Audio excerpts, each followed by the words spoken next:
Hi, my name is Dr. Kristen Albert, and I'm happy to make sure that you have access to this video on behalf of the Women-Owned Business Wednesdays program. This particular program was recorded on Wednesday, January 6th, and our guest speaker was the Reverend Carla Christopher Wilson.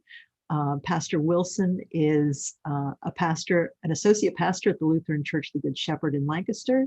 She works for the Synod, the Lower Susquehanna Synod of the Evangelical Lutheran Church in America on social justice issues. And she also is a diversity and equity and inclusion trainer and consultant. So we're just thrilled to have her with us. So I will turn this program over to this video over to Carla, and I hope you enjoy the program. When everything is being reinvented. Our ability to reinvent the way business works, the way business connects with family, the way that business connects with community, really positions us to be the leaders at the forefront of pandemic survival and business growth. So I'm excited to journey with all of you. But I feel like there is a tremendous amount of focus and resource and tons of wonderful webinars all about how we can survive doing business in a pandemic, as if that was the only significant national crisis that we are facing as entrepreneurs and as women. But we, I think, realize and can agree that we are in a national crisis time around a second issue, and that is the issue of racial justice. The level of polarization, the level of division, the level of how do we adapt, how do we respond.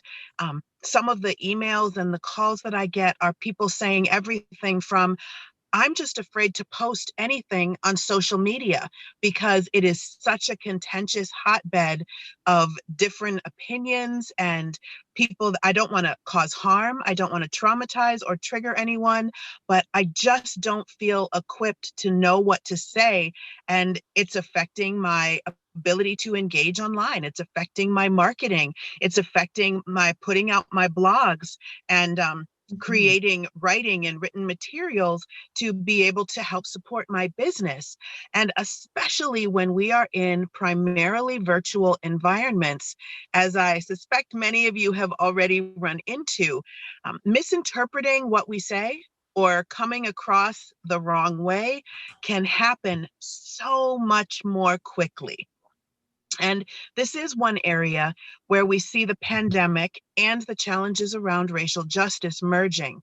It's the fact that people are existing in trauma. They have COVID brain, which means they are not accessing those higher brain thinkings. They are not necessarily bringing their best selves to every conversation, no matter how much they want to. And sometimes we aren't either. So if you are like me, because I'm going to say I'm the first one going through it, that keeping up with multitasking, remembering appointments, remembering details, having that short-term memory is a real struggle right now. And I don't have the executive function that I did a year ago. And I'm still learning how to adapt my business practices to that. Fewer meetings, shorter Zoom time, more breaks, more rest at night. Early morning rituals, nighttime rituals, and really needing to clarify working with clients and making sure that we have very clear and specific communication on where they are, what their needs are, and what my needs and expectations are of them. All these things are pivots that I'm just learning to make. And so seeing the interaction between how we can unexpectedly fumble without meaning to, and despite having very good intentions when engaging in issues of racial justice, does have a lot to do with the pandemic and a lot to do with its effects on all of our moods and our stress levels. But it also has to do with that for too long, we weren't integrating these conversations into conversations about business growth. And as the demographics of our communities change, as the demographics of our countries change, we can no longer expect to survive as a business that only meets the needs of one group of people. If we want to truly have growth potential, if we want to be able to maximize our skills, our talents, and our ability to connect, we absolutely need to have cultural competency woven not just into our specific practices, not just having good Instagram graphics for Black History Month, but woven throughout the DNA of everything that we do. So who am I and why am I talking about all this? Am I just sounding off on a pulpit? Well, yes, I am a preacher and I do tend to preach. So I apologize if I go into preacher voice because that happens sometimes. And I am in my car today because adapt and overcome, right, ladies? I am also the caregiver for my senior mom, and she had a medical crisis this morning. So we are in a hospital parking lot together having this moment, and I am grateful for it. But I'm also very grateful for Chris and Mary Beth, who have been super supportive and who are going to be helping me out with PowerPoints. But I am a diversity and cultural competency specialist, and I have worked with universities across the country. I've traveled to several communities and small countries, places like Albania, Kosovo, Macedonia, who are rebuilding after complete collapse and are having huge issues because everybody was part of the same country. Everyone was told by the government how to exist and interact. And now they're having to figure out how to interact with all these different ethnic groups, with a ton of migration and an influx of new people from different cultural communities. And so because cultural competency wasn't really a field in the Soviet bloc, there's actually a lot of bringing in of consultants and individuals from America because we've had problems with racism for so long that we actually do have it as a developed field here.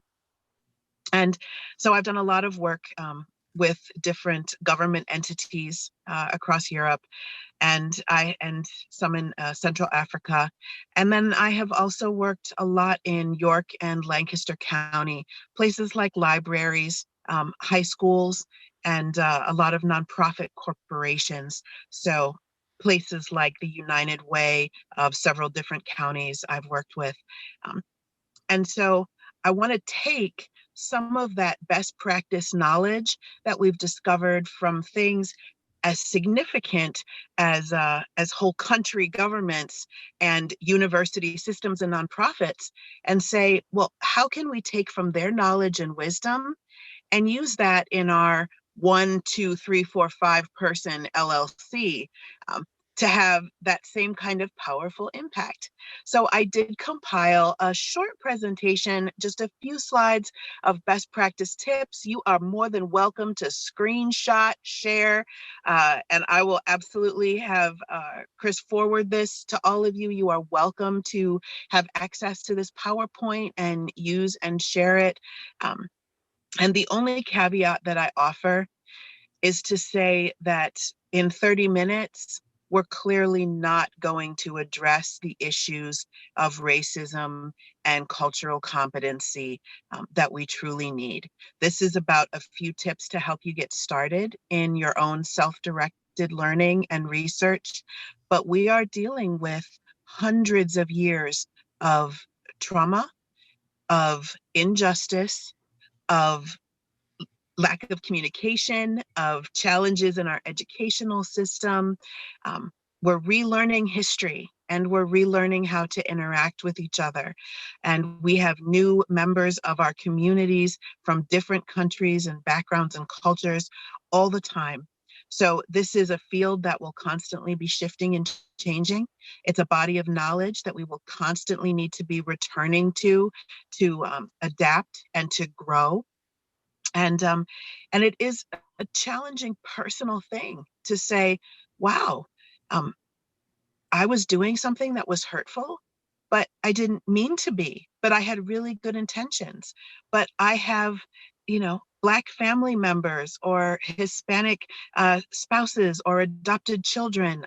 I just didn't realize this was a huge issue. Um, you know, really, really well-intentioned people who just didn't get access to valuable information. um, doesn't make you a bad person. It doesn't make you a bad business leader. But we already know that when the pandemic hit and we needed to learn how to become video producers and we needed to learn how to become social media mavens when we started our business, we also need to learn how to be our own cultural competency trainers. We need to learn how to learn about diversity. And so I hope that today sparks a few questions for you and interests you in a deeper desire to move forward. And that is not a business plug, because I'm the first person to tell you Google is your friend here. That is one of the benefits of having this crisis at this time, is that there are tons of webinars that are available. YouTube is just a treasure trove of wealth of information is present, and there are book lists galore. I mean, if you just Google racial justice book list, you will have 50 options that each have 50 books. So, by no means do you need to start by having an individual guide you through this.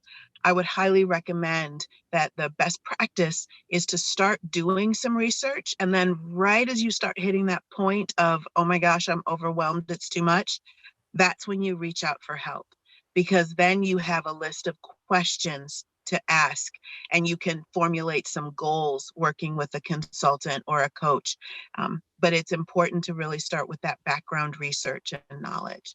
And Chris, if you could throw up my first slide, that would be amazing.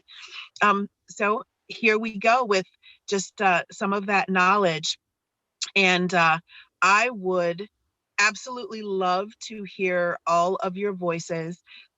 So as we're going through this, if you do have short questions or additional knowledge, right? Recognizing that the knowledge is in the room, and that we have a tremendous amount of people here who I'm sure have already done a lot of this work. If you have some points or some examples that would be helpful to share, I'll stop periodically as I go through the slides. And so please don't hesitate to share your knowledge. We are definitely in this together. So, let's use the asset that we have in each other. And then I will pause at the end too to give some specific time. If anyone does have questions or stories to share that are not necessarily like a quick inline question or note, then we'll take some time for that too. So does that sound good? Y'all still alive out there? All right, I love it. So the first thing that I would love to invite us to really reflect on is the importance of creating environments for how we can be an ally through a physical space. And this is not just a physical space now because of a pandemic. Obviously, this is how we can create welcoming environments in our digital spaces as well. And so the first thing that's just an easy check is if you have an office that you invite people into, if you have a physical space, what does it look like? Now, one of the things working in churches that is a favorite to do is put up pictures of all the leaders of the past, right? And so for people who are part of that community, what it looks like is, oh, there's Fred. Oh, there's Pastor John. What it looks like to someone who walks in as a new visitor is, wow, I just walked in and the first thing I saw was the wall of old white men with beards. And clearly they are who is important and centered in this community. It's a bad look, fam. It's a bad look. So, everything from um, your physical space with your walls, your furniture, the photographs that you have up, what music you have playing, what is your choice of decor. Really look at, is this focused on European? Is this focused on sort of a generic global look? Is there a lot of color, which is more typically found in Latinx or African cultural decor and flags and clothing? Or did I go with a much more muted color scheme, which is deemed professional by mostly European descent standard business models, but is not actually seen as welcoming in most feedback studies from communities of color? um, and that our digital space now is the same as our physical space. So what are the color schemes of your website? When you have brochures, what are the fonts that you're using? Are they super professional according to a very formal antique themed look, or which antiques say wealth, say refinement, um, say say being official and valid to most white people? If you ask most people of African descent, what do you think of when you walk into a Victorian styled office reception area? And their response is, looks like a slave house, looks like a plantation house. Think back, if you have visited a lot of African American friends, how many of them had antique styled homes, had homes with antique artwork or furniture? And I'm guessing, because this has certainly been my experience, that the answer is no. There is a leaning, a significant leaning toward what is modern and what is newer in African descent businesses and homes, because that is an aesthetic that represents freedom and possibility as one that represents oppression. And so we have to really balance that and be aware, how is this going to look and what is it going to remind a cultural group of historically? And putting together our products, the importance of a good focus group and having Black, Indigenous, or people of color vetting products that are marketed towards those communities or that even may be encountered by those communities is so important. There are just countless stories of folks who decided to try to market towards a broader perspective and maybe used a Swahili word that ended up meaning not what they thought it meant. So, really taking the time to do a little bit of research before trying to expand your marketing. Just because you put a picture of a Black or brown person um, doesn't necessarily mean that that makes the product culturally friendly, right? So the importance of vetting your cultural and your world references. And doing that context development, doing the research around demographics. For example, in York County, where I did a lot of work, um, there is a significant Latinx population, but being Latinx isn't really a thing, right? We know that now. It is not one country or one culture. And so it's important to understand from demographics, where are the communities from that we're reaching out to? Because there are different cultural values in Mexico, where a lot of our immigrants were from when I was in Texas working. But most of the immigrants in York County are Puerto Rican. And that was important because I made references to other countries in South America. And, I had a lot of Puerto Rican members of a presentation who were like, those people are Peruvian. And, we don't particularly get along well with that shared culture. So being aware of who your audience is, what are the largest populations in your county or in your region of work, and just being sensitive that Black people are not a monolithic group, right? There is not one thing that appeals to all Black people, and that particularly Hispanic communities who may have more recent ties to their community, their country of origin, are a very very diverse group of people, even within themselves. So doing that research and having that information available is just light years of cultural competency work. And, recognizing that even things like price points, forms of payment that we take. One of the most intense conversations I had working with a white-owned business was that they only took bank drafts or paper checks. And I said, well, are you aware that because of a lot of financial marginalization and a distrust of larger institutions, for reasons that go back to the 60s, right? When we had guys coming home from Vietnam, and the GI Bills were given to everybody, but banks refused to honor African descent veterans GI Bills, whereas they did approve and did use and did live into those GI Bills from white soldiers. And so the average time for a loan approval for a white soldier to buy that house, to get that education loan, was 2 weeks, whereas it was 2 years or more for the same Black soldier to come in and get that home loan or that school loan. So a large number of Black families in particular still have complex relationships with banks and with credit systems. There's also cultural differences around, I'm not going to say superstition, but I will say that there is more of a sense of power in white communities. So there's not a lot of fear of things like insurance and wills. Talking about death, talking about illness is a more comfortable conversation in white spaces.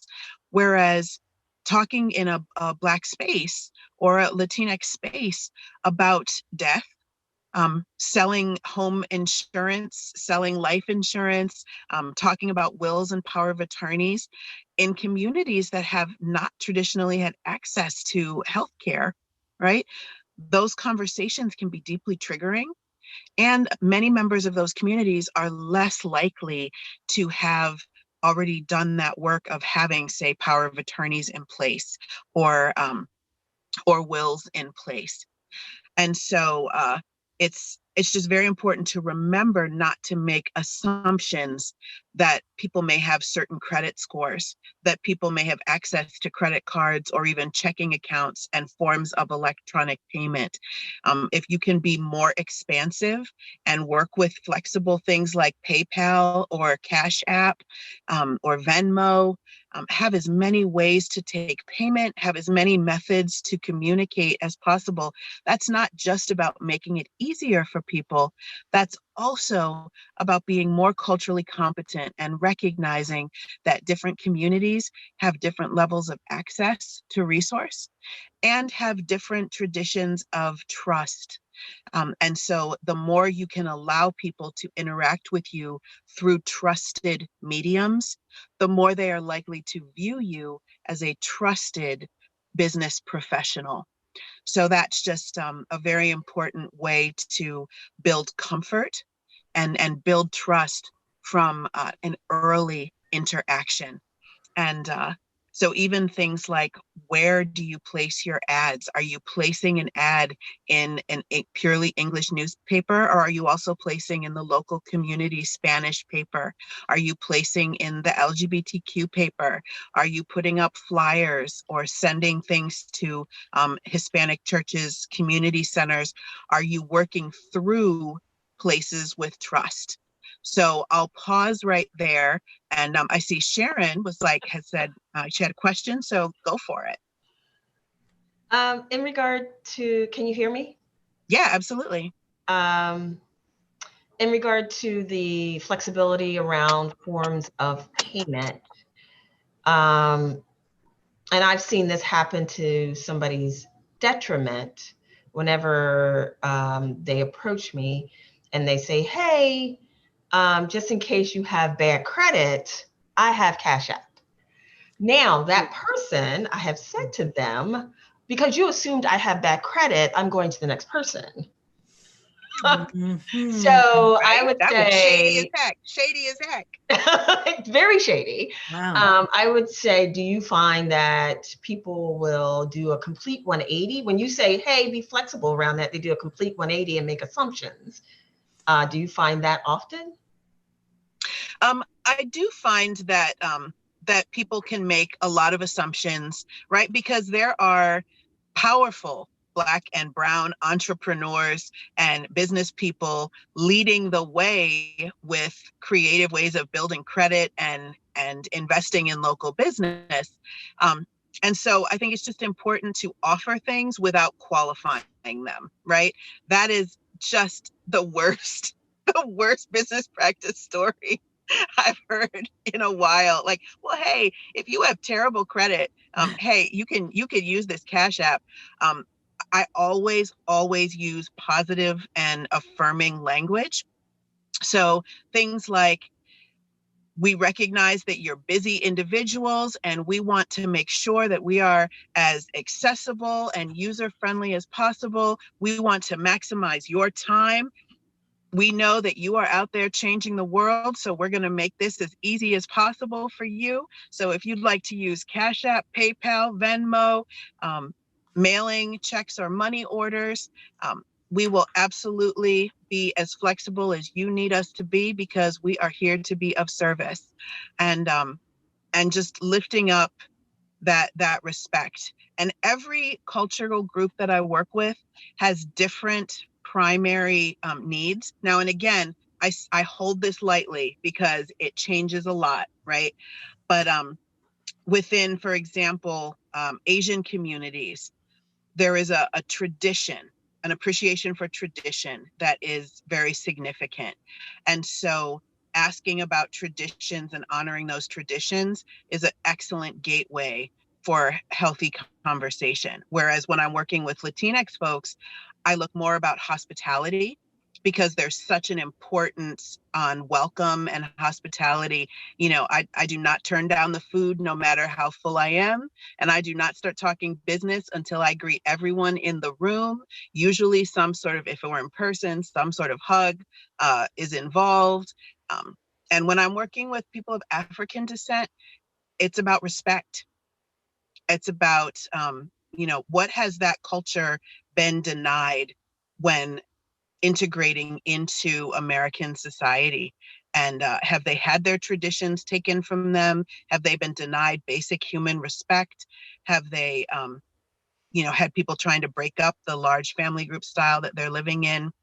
So, again, everyone is different, but in my personal experience, you're not going to get anywhere with Black customers if you don't lead with respect, eye contact, firm handshake, recognizing them as experts in their own fields or whatever that appropriate virtual equivalent is.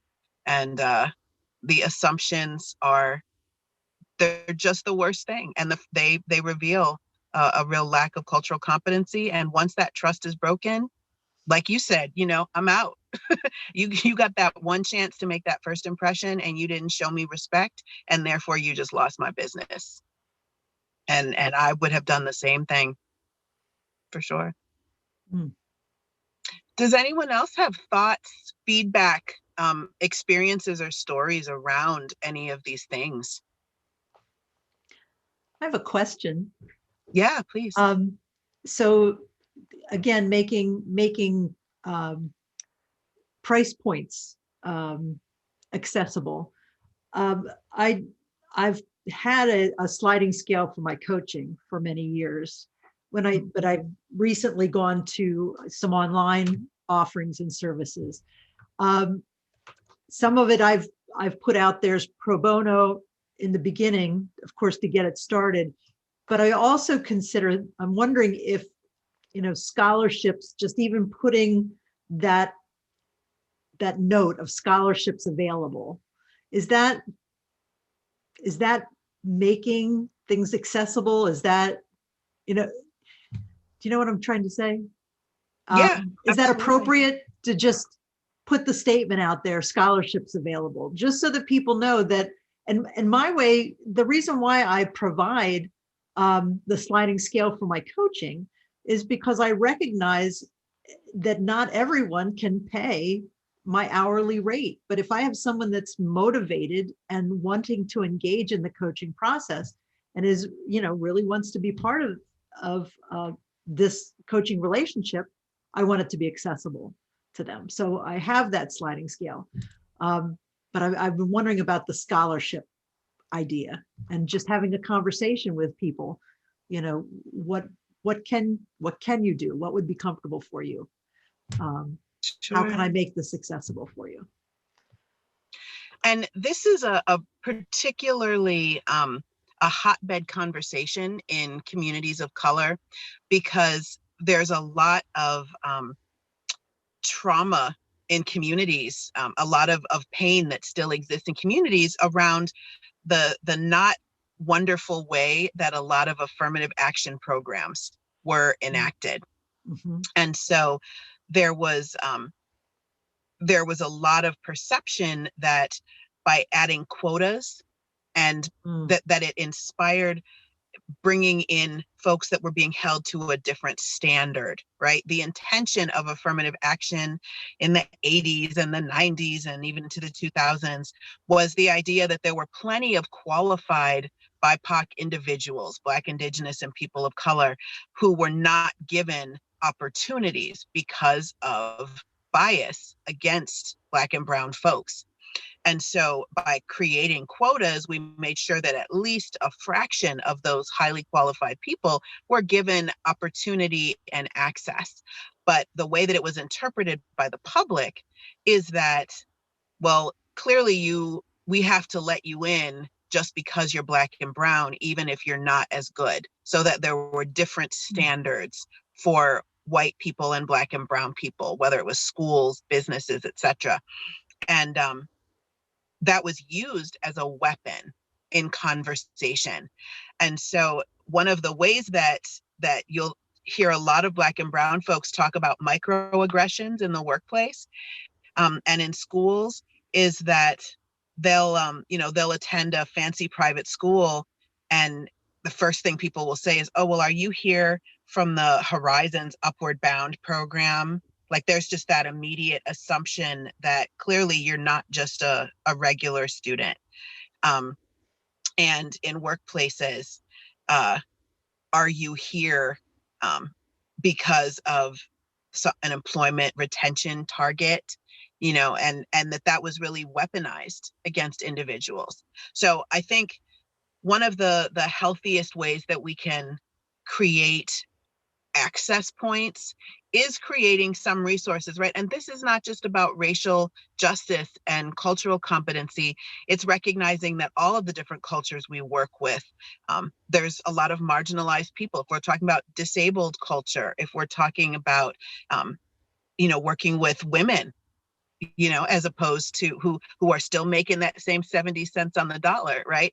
There's just a lot of marginalized groups who we need to make access points for. And so offering those free teaser resources, having resources that we can create once that keep on going, like my coaching is something that we pay for because it's customized and individual, but I'm willing to make some FAQs. I'm willing to put out a blog. I'm willing to create these other free resources that can be accessible to everyone.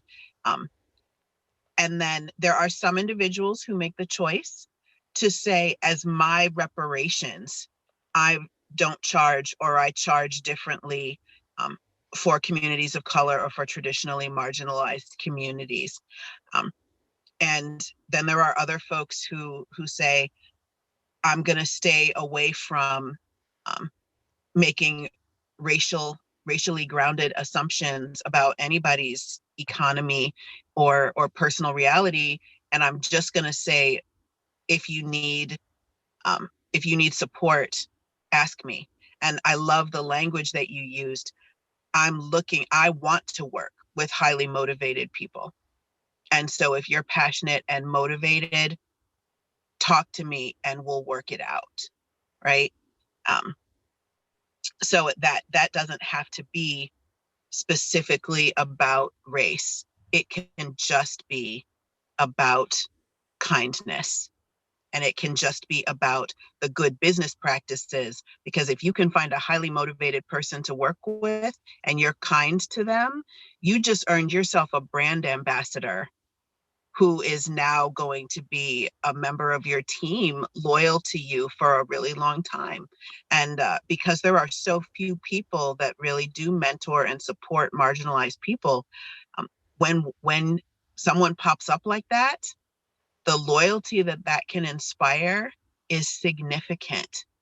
So, I would say that in terms of the long game, it's really worth it to take the time to cultivate traditionally marginalized folks, that have the talent, ability, and motivation, and encourage them into a partnership. And that's the importance of relationship as opposed to just a transactional, um, no conversation about it, so like let things be as case by case as it's reasonable for it to be for you, um, to allow people to make a connection, a personal connection.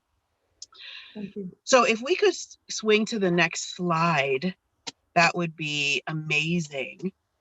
And so just briefly, the this kind of picks up on some of the things we've already talked about, which is the importance of that first impression and that first interaction.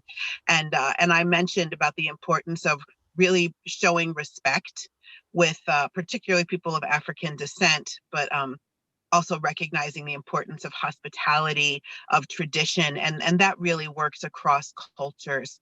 Um, but that the importance of greeting and interaction style, and we may not even be aware of it, but just being caught up in business, right? But if you have someone who is used to not necessarily being safe when interacting with a business professional, trust is going to be the core aspect of whether or not you keep a Black, brown, or Indigenous person customer, right? It's not about what's the best value for my money. It's not always going to be about, well, what's most convenient. There really is such a desire for trust because so many of our stores, so many of our businesses are not safe spaces for Black and brown people. I know myself, and I have a lot of privilege as a person with lighter skin. I am still followed around retail stores. I still am assumed to have crappy credit when I go into a bank, a mortgage place. I still go into stores and, people ask, if I am aware of what the price point is. The things that business owners still say to me in the year of 2020, since I haven't done much shopping yet in 2021, it is mind blowing. And so remember that even if that doesn't make any sense to you as a white person, um, that's because you are a white person. And so you may not have experienced this, but I promise you that every day it's happening to our Black and brown friends and neighbors and relatives. And that if you have a Black or brown person interacting with your business, it has happened to them. They have a personal story and probably multiple personal stories of businesses treating them differently because of the color of their skin. And so before you even begin with the presentation of the resources you have to offer, you need to earn trust. And so that's about leading with being particularly fair and equitable, about making sure you're greeting and interacting with individuals in a respectful way, and letting them lead the conversations, recognizing them as experts in their own fields. And that rather than being sort of overly seeking and trying to, well, I have a Black friend, or, oh my gosh, I'm so glad you came in. I totally went to a high school with Hispanic people 30 years ago. So we're going to get along great, right? Don't force it. Be natural, be warm and be friendly. But just respect that you are earning an individual's trust. and make it as easy as possible for the other person to interact in ways that are comfortable. So language, educational supports, adapting your language and your resources for the educational level or the primary language of individuals. Something as simple as making sure that your website is optimized with translation and an easily accessible translate button, right? Most people where English is not their first language, they're very aware of how translation software works, and they are used to every single place they need to go not having resources printed in their language. So I'm not telling you you have to go out and make sure that every single thing you have is translated in Spanish, although that's a lovely idea and it's goals, right? But make sure that you at least know how translation software works and that your website is optimized for that.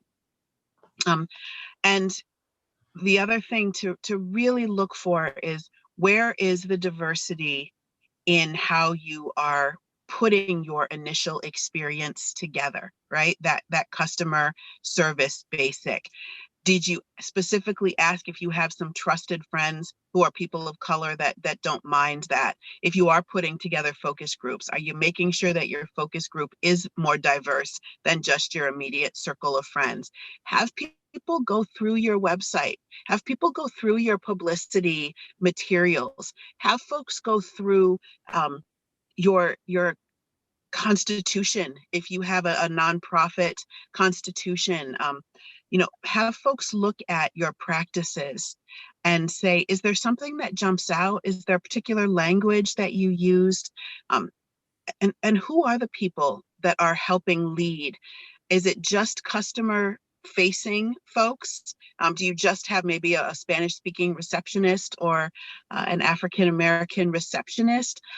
Or do you have the people that are helping design your programming, that are helping give feedback about the ways that you make decisions that also reflect the diversity of the community that you seek to serve?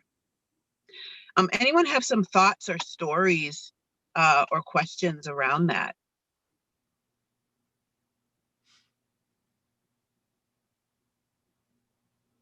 Awesome. So let's do this final. I have a Go for it. positive one. Yay.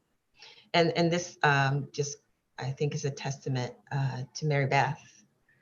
When we were working at Vanguard, and we were on creation of a client council, this project, and I talked to her about becoming the project lead or manager, and I had no prior experience, and she went to bat for me and talked to our channel head, and I actually ended up working with her more, and that's how we met and became close and everything, but always treated me as someone, if you're willing to do the work, she's willing to support you, and that meant a lot.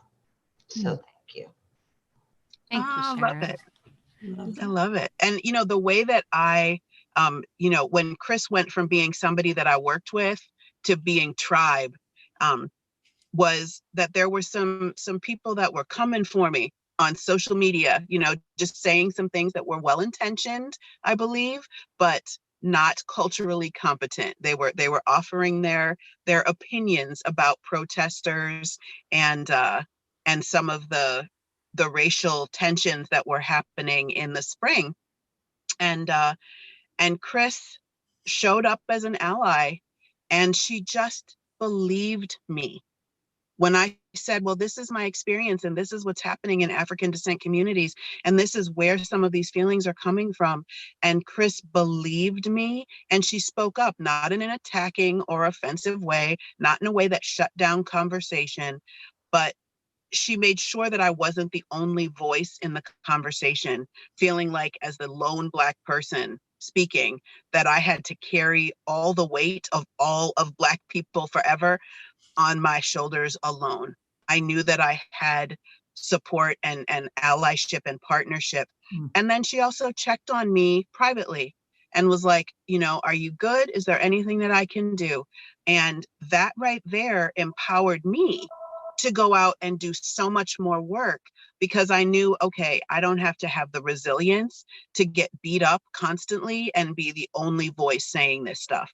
And that makes so much difference. If you can just let Black or brown individuals know that they are not alone in this fight, that they are not alone in a space, that they will be believed if they do speak up, that they will be heard if they say, hey, that's actually not the best way we could be doing that advertising. That actually is a little condescending or insulting or tacky for or offensive.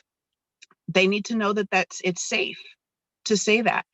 And so a big part of allyship is just providing safety, amplification, support, and care for the diverse voices that do show up in your space. So thank you for that story, because that's exactly what is needed.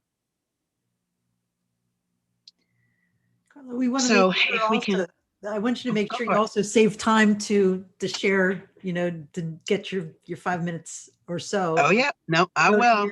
Okay. I will. Okay, great. So this last slide is about how do we go forward from here? How do we continue? How do you build? If you really realize from this conversation, wow, I don't have a lot of interactions with Black and brown people. This is not part of my business's DNA, and I don't know how to get started. You can start by doing targeted advertising in culturally specific media outlets and using face-to-face interactions. Remember, you are building trust.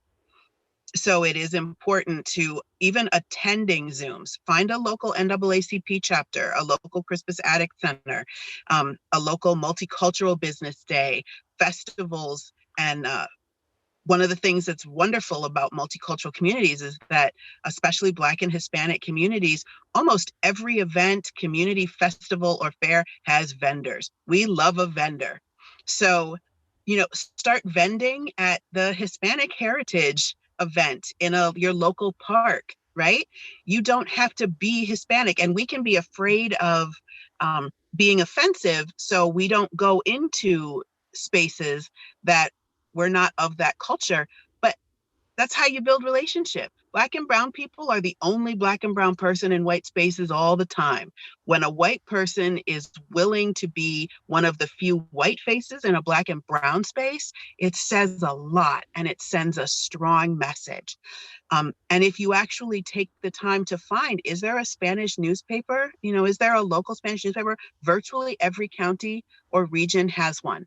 And often it is one for the region. So that's actually more bang for your advertising buck, because to advertise in a local English speaking newspaper, you need to do 20 different ones for the same geographic reach that one Hispanic newspaper reaches.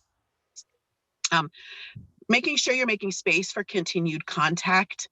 How are you harvesting emails? When you go to these vending events, when you participate in Zooms, are you getting emails? Are you sending, if you see somebody speaking and they're really awesome, and you're like, send them a private message and say, hey, I'd love to follow up with you and, learn more about your business, learn more about your comment, your field of expertise. Would you mind sharing your email with me?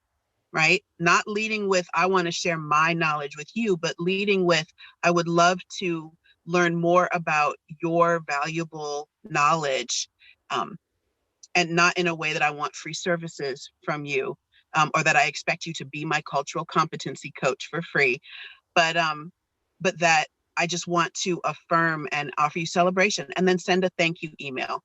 I just wanted to say thank you for your wonderful comments on this webinar or on this Zoom. And you can, if you don't feel comfortable asking for an email, then, even just doing that in the chat and then offering your own email, but lay seeds for continued contact. Absolutely reinforcing that community connection and involvement. Keep getting outside of your own business silos. Go to as many networking events and as many community meetings as you can to just show your face, to earn some credibility in more diverse communities, and create those supportive and nurturing spaces for your staff members that are from traditionally marginalized groups. So even if it's business partners, staffers, friends, showing up in the feed, in the comments on a Facebook post, or speaking up in a small group meeting, but showing up as someone who is going to support and nurture and share knowledge. um, it makes such a difference, and it's noticeable, and it can transform the space. And if you have heard even just a bit of things that kind of wet your whistle, I am happy to respond to emails with further, more in-depth questions. My website, I know it was already up in the chat. Thank you for that. But it's carlachristopher.com, very simple and easy. And I do a lot of one-on-one coaching, showing up for book studies and facilitating what we call in church world temple talks. But I'm particularly drawn to and love facilitating community conversations and creating spaces, hosting meetings, and then also doing, of course, staff trainings and diversity trainings to increase cultural competency in more of a workshop style format that's a few hours. So, but there's a lot about my different offerings and some of the different resources that are available, as well as links to my YouTubes that have a couple of short videos that are already on there, and talk about things like what is racism and the basics of cultural competency. So you are more than welcome to check out my website or my YouTube. And then if you'd love to hear more, or even if you just have questions and need some support or suggestions, reach out and let me know. carlachristopher.com. I am always there. But thank you for sharing space, your comments and questions today. This was awesome. And I look forward to next month when we all get to talk together. Thank you, Carla. So much, Carla. That was wonderful. Yeah, absolutely. And the positive and affirming language that you use, that you practice, that just, thank you. It just, it's so encouraging, and encourages us to, and really has opened, I think, a lot of our eyes to ways that we can begin seeing things through new eyes, and ways that we can make changes through our business practices, and to support people of color and LGBTQA. It's just fabulous. And everybody who's here, I'm so glad and thankful for your coming today. Make sure, if you want the chat, I think Mary Beth put that in the chat, but if you want to save people's contact information, go ahead and download that chat. I will make sure that you get a copy of the PowerPoint, and that comes around. And and next month, we'll do collective wisdom. So come with we'll get a chance to talk with one another, share our collective wisdom, ask questions, bring it. We'll be here to support each other. So pass the word, and feel free to invite folks to the space, because we want it to be a place where people can be safe to ask and be vulnerable and ask the questions and get the support that they need. So anything else, Mary Beth? Well, today's session was recorded, so once it renders, I'll upload it to the Facebook group in case anyone wants to watch it again, or for people who missed it. It's such a great session. Yeah, absolutely. And we will not be sharing the collective wisdom. We won't be recording those because we want it to be a safe space where people can put out their questions and get support without having to put that all over Facebook. So yeah, those will not be recorded, but our presenters will. And again, thank you, Carla. I wish you could hear a large round of applause. Well, thank you. I'm reading all these comments. Thank you all so much for the wonderful feedback and support, and for caring about this enough that you want to get involved and you want to make this a part of your business space. That gives me so much hope for the future of the world. So, for what you all are doing and who you are, just know that I am deeply appreciative. Yeah, I'd love for us to Thank you, create Carla. some separate paid events that we can host, that we can sponsor. People can pay those. Yeah, Jackie's going, we can have those events, and whether it's a book group or facilitating those community conversations, or those sorts of things, just to keep these conversations going. we'll definitely look forward to, seeing you again. So thank you all. Blessings on your day. Be Thanks, well, everyone. Stay safe. Bye. Thank you. Bye-bye. Bye. Thanks, everyone. Thank you. Bye-bye.